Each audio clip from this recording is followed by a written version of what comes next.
dəyərli izləyicilər, bugün Məhəmməd Rəhmanovla birlikdə milli mənəvi dəyərlərimiz mövzusunda müzakirə aparacağıq. Mənim və bəzi gənclərin düşüncəli sualları istəyirəm ki, sizə ünvanlayam. Bugün məlum olduğu kimi Azərbaycanın ən aktual problemlərindən biri budur ki, gənclərimiz Avropa ölkələrindən qərbə meyilli. Sizcə bunun bizim mədəniyyətimizə, milli mənəvi dəyərlərimizə nə kimi əks təsiri var? Dəvətiniz üçün çox sağ olun Fidan xanım. İlk öncə onu bildirmək istəyirəm ki, Azərbaycan Respublikasının gənclərinin həm inkişafı, həm ölkədə milli mənəvi dəyərlərimizə sadiq qalmasına yanaşı, çox təəssüf ki, son dövrün tendensiyalarında öz milli mənəvi dəyərlərini unudan, Azərbaycançılıq məfkurəsindən və bu ideyanın mühümlüyündən, əhəmiyyətindən kənarda qalan bir sıra gənclər var ki, onlar özünü Avropanın müxtəlif ölkələrində kosmopolit dəyərlərlə düşüncələrini təkmilləşdirən insan kimi təqdim edirlər. Bu isə Azərbaycanın milli mənəvi dəyərlərinə tamamilə zidd olan yanaşmalardır.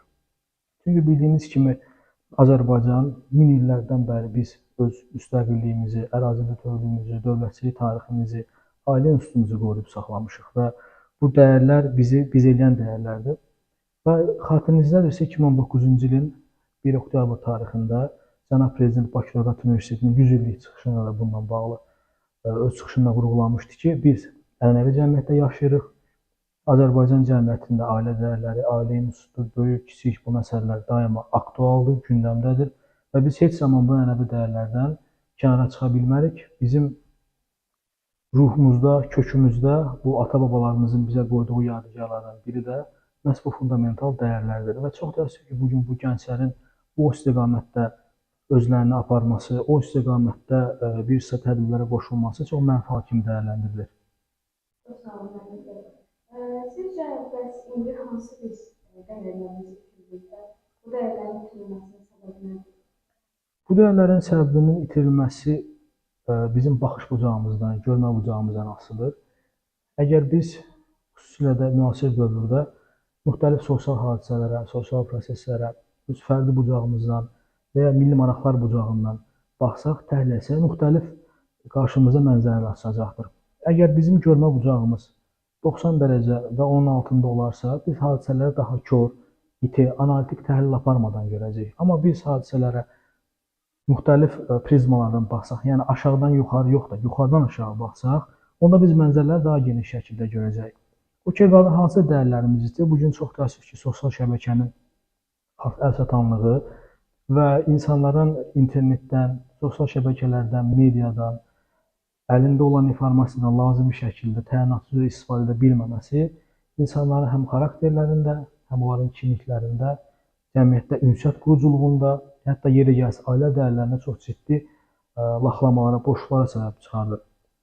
Ailə dəyərlərimizin itirilməsi, gənclər arasında bugün milli düşüncənin, ictimai təfəkkürün bir qədər aşağı səviyyədə olması və ya buna meyllər, cəhdlər, xaricdən maliyyələşən müxtəlif qeyri-hökumət təşkilatları, ictimai birliklərə olan maraq, insanların sosial şəbəkələrdə özləri üçün formalaşdırdığı utopik illüziyalarla dolu bir həyat və bunların maraq çox təəssüf ki, bizim gənclərimizdə son dövrün mənfi tendensiya halları kimi müşahidə olunur ki, bu da bizim öz soy kökümüzə, öz tarixi əməllərimizə, adətlərimizə bağlılığımızın gələcək nəsillərə varislik prinsipi ilə ötürülməsi istiqamətində heç də uğurlu addım deyil.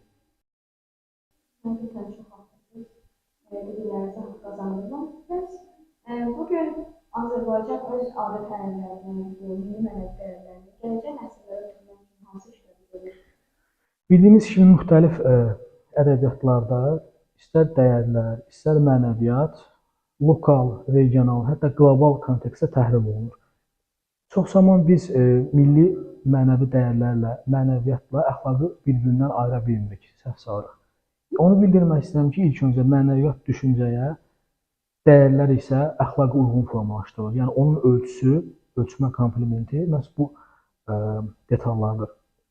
Və həmin bu əxlaq, həmin bu dəyərlər sadəcə bizim qapalı çevrəmizdə, bizi tanıyan insanların arasında onun işləş mexanizmi o kontekstdə, o istiqamətdədir. Ancaq mənəviyyat isə daha çox qlobal bir dəyərdir. Yəni humanizm, insanpərvərlik, vətəninə, dövlətə bağlılıq, ümumiyyətcə mənfi hallardan mənfi istiqamətdə olan işlərdən uzaq durma və s. Ona görə də bu gün həmin o milli mənəvi dəyərlərlə, əxlaqın, humanizm ideyalarının qarşılıq salınması və insanların bu haqqda informasiyaların kifayət qədər məlumat, informasiyada insanların çatmaması və çatanlığın olmaması insanları yanlış istiqamətlərə yönəldə bilər. Əgər biz istər milli mənəvi dəyərlərimiz, istər əxlaqi bütövlüyümüz, paklığımız, saflığımız bu haqqda düşünürüksə və bunu kitablarımıza yazırıqsa, musiqilərimizin sözlərində, ədəbiyyatımızda, əsərlərimizdə qeyd ediriksə, əlbəttə ki, ilk olaraq bunun terminoloji aydınlığını daha dəqiq bilməli və həyatımızı, xarakterimizi, ünsiyyətlərimizi bu istiqamətdə qurmalıyıq. Çox haklısınız, çox sağ olun. Az əvvəl sosial mediadan danışdınız. Həqiqətən də bugün belə platformalar var ki, onların vəziyyəti elə yaxşı deyil. İnsanlar çox şəkildə danışanlar. Sizcə bu sosial medialarda müəyyən şəxslərin qarşısı necə alınmalıdır? Biz sosial mediadan necə istifadə etməliyik? Uzaqlaşmalıyıq mı, yoxsa bunu bir normaya necə salacaq? Çox zaman bizim müxtəlif internet mediasında, resurslarda və cəmiyyətin özündə də bəzi müzakirələr gedir ki, əslində sosial şəbəkələr insanları pozur, onlarda əxlaq uçurumu yaradır, insanlar orada özlərini uydurduğu cəmiyyətlərdə o didişmələrin içərisində boğulub itib gedirlər. Amma əslində məsələyə biraz daha fərqli baxış bucağına yanaşsaq, görəcəyik ki, əslində sosial media və oradakı proseslər əslində bizə nələrsə öyrətmir. Əksinə, insanın özünün kimliyini və necə olmasını ortaya qoyur, yəni göstərir. Sadəcə sosial media və internet fenomeni bizim həyatımıza, xüsusən də bizim kimlərinə, ənənəvi o adət-ənənələrlə idarə olunan cəmiyyətlərə, toplumlara yeni gəldikcə bu mənfi tendensiyalar yavaş-yavaş ortaya çıxmağa başlayır. Burada əlbəttə ki, şəxslərin informasiya hüququ, dövlətin informasiya siyasəti, sosial media ilə tanışlıq, sosial mediada ünsiyyət, ümumiyyətcə informativ alətlərdən doğru və düzgün istifadə etməməsinin nəticəsidir ki, bugün biz istər estrada olsun, istər müxtəlif sosial platformalarda, xüsusilə TikTok və onun yan təsirlərini görürük ki, burada insanlara müxtəlif qeyri-etik, qeyri-əxlaqi paylaşımlar, qeyri-əxlaqi ifadələr, sözlər cəmiyyətdə insanlar tərəfindən bir o qədər də ciddi qəbul edilməyən, müxtəlif peşə sahibi olmayan, sadəcə öz dəyərlərini, milli mənəvi əxlaqını kənara ataraq başqa bir rola bölünən insanların təbliğ olunması bugün bizim cəmiyyətimizdə insanların, xüsusilə gənc nəslin, yeniyetmə şəxslərin pozulmasına gətirib çıxarır. Çünki hər kəsin düşüncəsi, intellektual deposu, araşdırma bacarıqları, o tədqiqatı bir o qədər yetkin olmur ki, anındaca biz onu araşdıraq. Bizim heç ona nə vaxtımız, nə zamanımız, nə həvəsimiz olmur. Biz o görüntünü görürük, sadəcə o görüntünün vizual ifadəsinə inanırıq. Amma onun arxasına dayanan əsl səbəbləri, həqiqətləri görmədiyimiz üçün də çox təəssüf bugün sosial mediada qadın ölümləri, dövlətə, vətənə bağlı olmayan gənclərin təbliği, bayağı insanların efirdə məşhurlaşdırılması, ailə dəyərlərimizin, ailə institutumuzun gözdən salınması istiqamətində atılan tədbirlər və bu paylaşımlar daha çox önə çıxır. Haklısınız. Əslində indi iki yerə bölünür. Düzgün istifadə edən müştəri sosial mediadan və istifadə edəməyən. Düşünürəm ki, istifadə edəməyənlərin sayı daha çoxdur. Bu da həqiqətən gənclik düşünməli çıxardır. Məncə də yəni ailə qurumlar, təşkilatlar onu təbliğ etməlidir. Bildiyiniz kimi bununla bağlı dövlət televiziyalarında müxtəlif Mətbuat və Audiovizual Şurasının qərarları var, yəni müxtəlif məhdudiyyətlər var. Çünki efir bildiyiniz kimi bütün ailələrə, bütün evlərə, bütün ölkə əhalisinə birbaşa verildiyinə görə, yəni o göstərilən verilişləri, efirə çıxan insanların hər birisi ümumi efirdən getdiyinə görə bunların hamısı nəzarət var. Yəni dövlətimiz tərəfindən bu Audiovizual Şuranın müxtəlif qanunverici aktlarla tənzimlənir.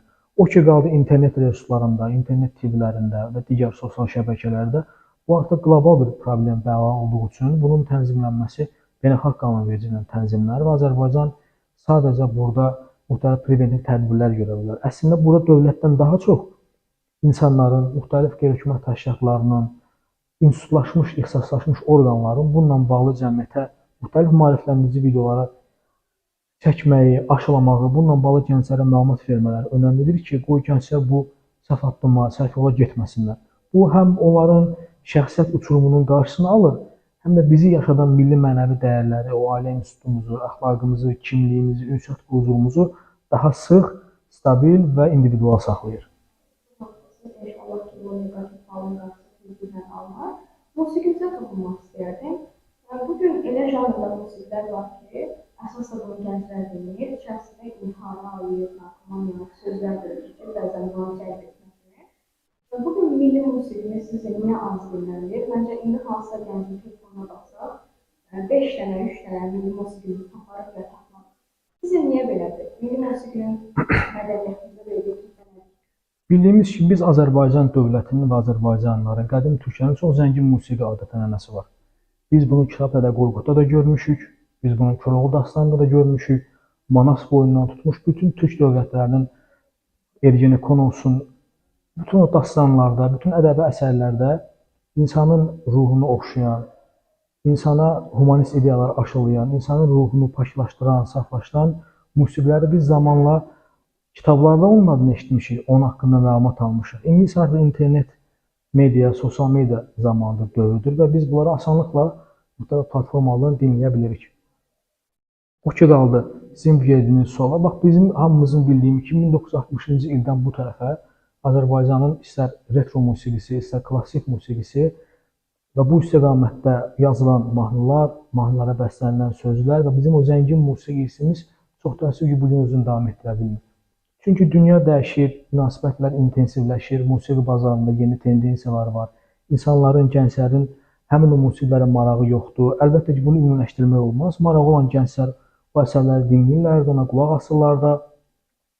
Niyə yoxdur sualına gəldiksə, bu artıq daha çox musiqi nəzəriyyəçilərinin, o sahədə ixtisaslaşmış şəxslərin verə biləcəyi suallardır. Mənim gənc kimi da Azərbaycan musiqisinə bağlı, bütün o mahnılarımızı gözəl milli ruhda yazılmış mahnılarımızı dinləyən gənc kimi deyə bilərəm ki, sadəcə bu ruh və insanın özünün duyğu seçimidir.